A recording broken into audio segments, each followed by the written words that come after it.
Hello, all you geeks out there, and welcome back to another myth on Geek Mythology Stories. And today's video will be a little bit different because I am not in my normal recording area.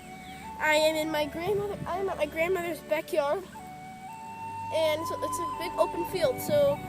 And I don't want to go inside the house because it'll be too distracting because I don't have my room in somebody else's house. So I just went out to this field and got 2 chairs and set it up. So today we are going to be reading. Oh, crap. You saw that. One moment. Oh! Stay there, Paige. Thank you. Alright, we are going to be reading about Ares, the god of war. Once I find it. Oh, wait, no, we're not. I just remembered. I'm sorry, guys. We're not going to be reading about Hades. Ares.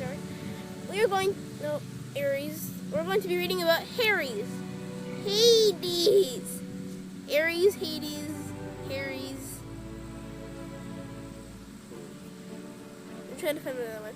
Never mind. But we're going to be reading about Hades, god of the underworld. So let's get started. I'm going to be able to hear me because I'm far.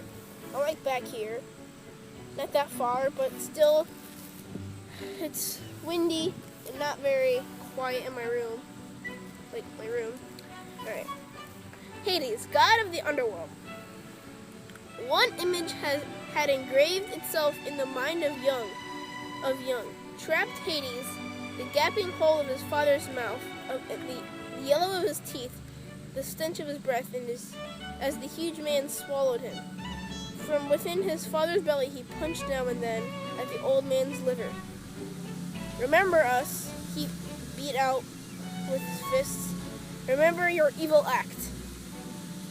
When the young gods and goddesses finally spilled out amid the loud groans of their retching father, Hades scrambled to his feet and took his fists at the rudeness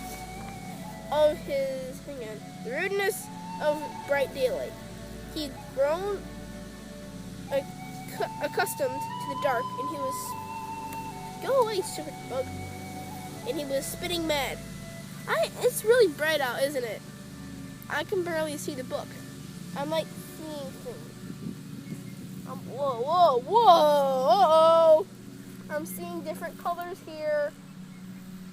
The grass is red. Oh God, this is not good, guys. That grass was just yellow right there earlier. Now it's red. Okay, I am seeing things. This heat is making me going nuts. Whoa, guys. Okay, let's continue.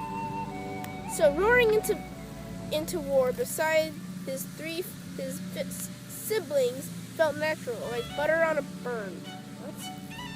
It felt fat and rich and right. Fat. Okay. He fought like the maddened against his father and the rest of the Titans. And when the Cyclopses joined the battle and presented gifts, Hades didn't hesitate. He jammed the magic helmet on his head. He flew high, then bombed down like a falcon, straight for the back of Cronus' neck. He slashed and slashed, flaying the old man's flesh. Always unseen, like in the old days inside the Hateful One. But this time, effectual. It was Hades who truly overcame by the most blame-ridden father of the universe. Hades brought Cronus to his knees. Hades brought Cronus to justice. Wickedness deserves to crawl through the slime. No idea what that saying means. Just go look it up at home, children. When Zeus was about to hand out realms, Hades again didn't wait. He declared the underworld his.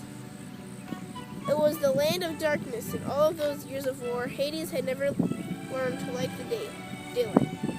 It was the land of justice. It was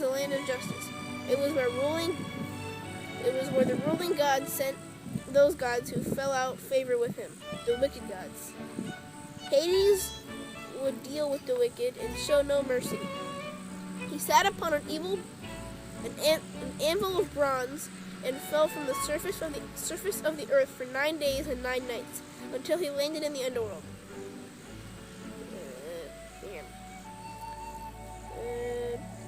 He could have simply willed himself there. But it pleased him to experience an enormous distance. No one would bother him down here. He was the absolute ruler. The underworld was huge. Had Hades wanted, he could have fallen another year before landing at the very bottom. But he didn't. The knowledge of his vastness was enough. He visited nights, one of the earliest powers, draped over his walls, so nicely obscuring. He crossed over Styx, the cold river of hate, the oldest daughter of the Titans, Oceanus, who had been given a glorious palace in Tartarus for siding with Zeus in the war against the Titans. He passed by Atlas, the dim-witted son of Iaptus, half-brother to the Titans. Atlas had sided with the Titans in the long war, so Zeus doomed him for eternity to bear the nape of his neck and the girdle of his shoulders and the entire weight of the heavens. He passed by the Hesperides, the daughters of night, guarding a tree of golden apples. Oh no. This isn't going to be like the whole Adam and Eve story, is it? What? Okay, here we go. Here's one. Sorry, this page was ripped, so I had no idea. Wait a minute. So, this is deleted. This is Hades. Okay.